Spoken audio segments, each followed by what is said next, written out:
You ever been pickled out? Well, today I'm officially pickled out.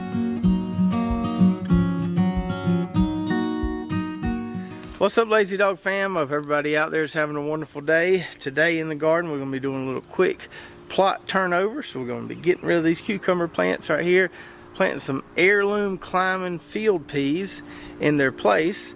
But before we do that, speaking of field peas, let's go back over there to the field pea plot that I showed you on the last video and tell you what I ended up doing there. So in that last video I showed you how those pea weevils had gotten into my zipper peas pretty bad, and I told you we were going to try to salvage what we could. As we got to picking those things, I noticed that 90% or more of them were stung pretty bad, and there really wasn't much to salvage. So as you can see here, the zipper peas are no more. They met the fate of the mower not long after I realized there was really nothing there to save. So we scalped them down. Still got a little bit of cleanup in there to do, but now we have an open area. We can plant something else that hopefully won't suffer the same fate.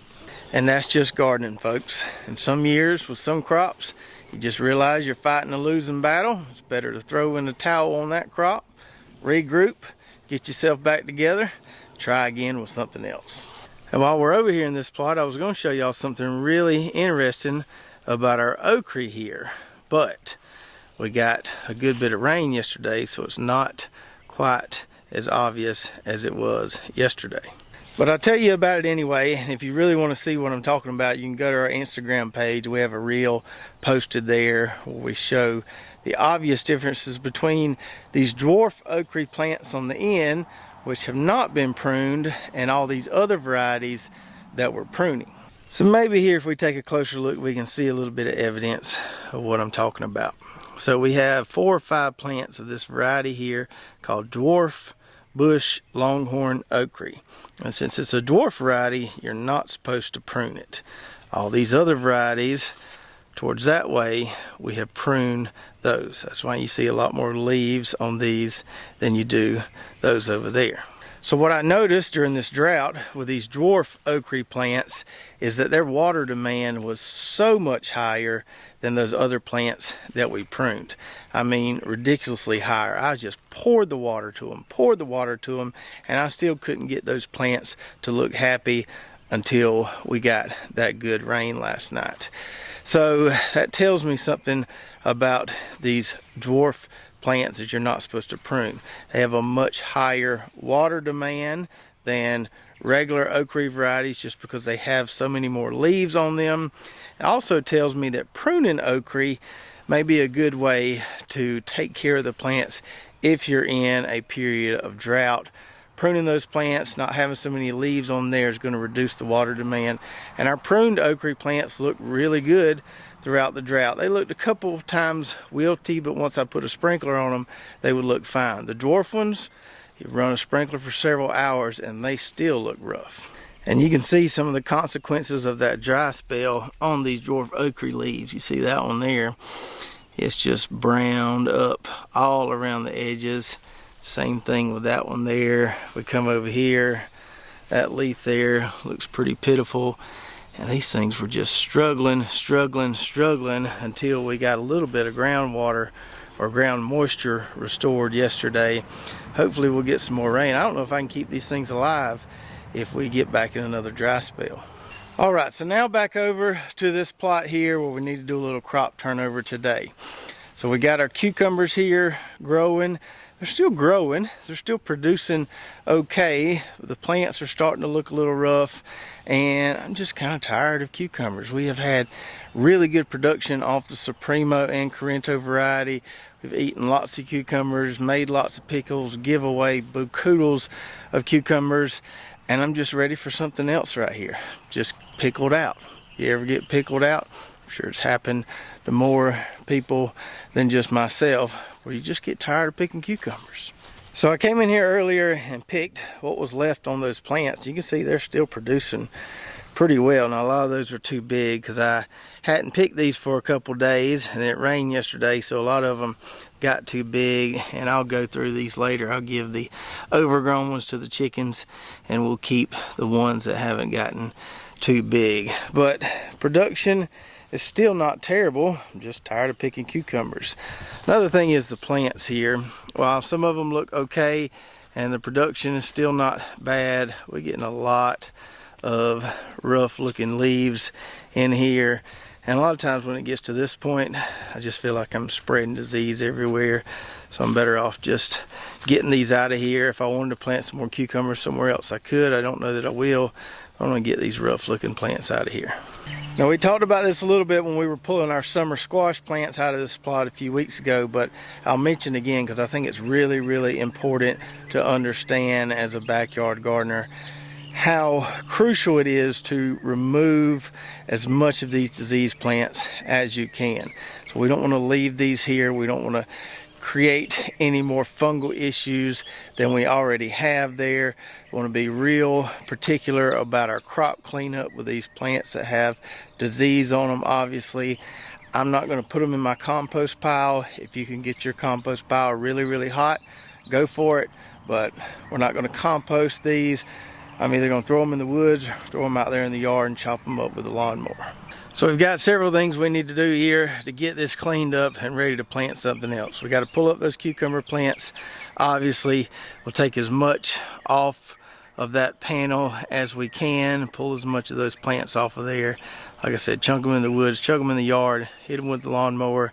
Then we need to pull up this drip tape here because I need to cultivate that a little bit. We got some weeds popping up there. We need to get that cleaned up. So we'll pull up the drip tape, get that cleaned up, make us a furrow, put the drip tape back down, and then we should be ready to plant.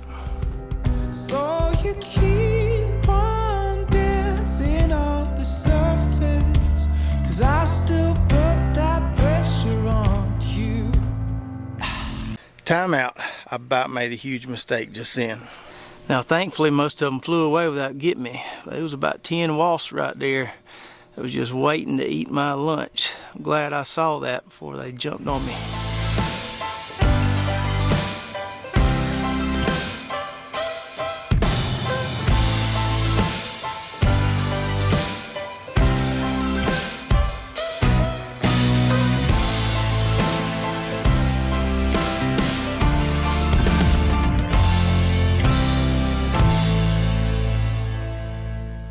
All right, time for a little break. Now, I wouldn't necessarily call this clean as a whistle, but that's as clean as it's going to get today. It is humid as it can be out here, so that there is going to have to work. And the next thing we need to do after we get done with our little break is take this little triangle hoe here. That's what we have to use when we're in tight quarters up against this fence like this. We'll take that triangle hoe, makes a little furrow along the length of that arch panel trellis on both sides, and then we can lay our tape back down in that furrow. Might even put a little nature safe pre-plant fertilizer in there as well. 'Cause I still put that pressure on you. However, go inside, just gonna take you a little break, sit down in your chair, and that old sleepy bear just jumps up on your shoulders and takes you down. That just happened to me. I was just gonna go in there and cool off for a second, got me a glass of ice water, got me a cookie, sat down, turned on the TV for a minute. Next thing you know, I was out for an hour. But I got our furrows made, I got the tape back down the furrows, I put some nature safe in those furrows, and now it's raining. And I ain't gonna be mad about the rain, because we surely could use some more of it. So as soon as it quits raining, I'll show you these peas, and we'll hopefully get them planted. All right, looks like we got a little break in the rain. Maybe we can get this done. So last year, around this time, a fellow named Richard from Tennessee sent me this bag of seeds here, and I'll show you what they look like. I'll tell you a little more about them, at least all I know about them. So there they are. So it's a black field pea, supposedly, that is a climber. Now, the only climbing field pea I've ever grown would be the Red Ripper.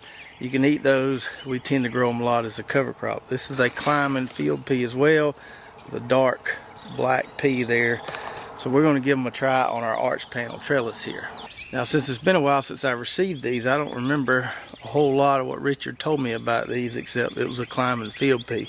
I don't remember if these have an actual name or not, if it's just a family heirloom. So if Richard's watching, maybe in the comments below he can fill us in if there is a name to this particular variety.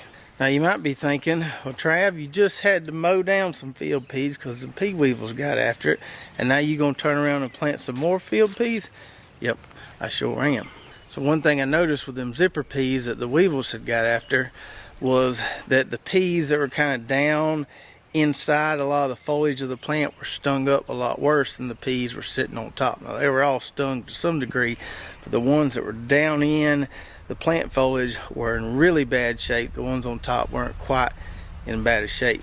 So I'm thinking with these climbing ones, we're gonna have a lot more kind of open plant growth there, and hopefully the pea weevils won't be as bad on these as they were those zipper peas. Also, like I told you last year, we didn't really have any weevil issues on the top pink eyes we grew, and I think that's because all the pods were kind of above the plant foliage, kind of sitting on top there.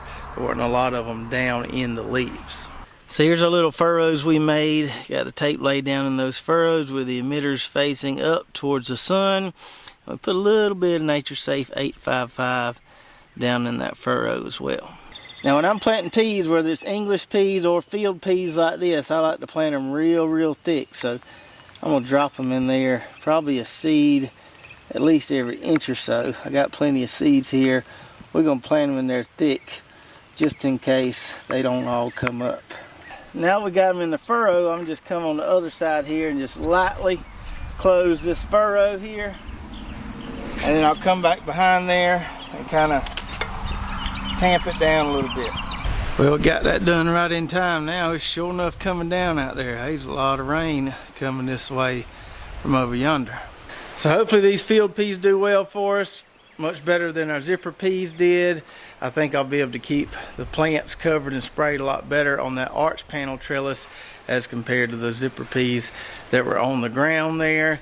And I'm hoping they do like those climbing butter beans did last year and just cover that entire arch panel trellis, make a good little shade there, because that also makes a good spot to put all your watermelons if you harvest a bunch at one time. We did that last year.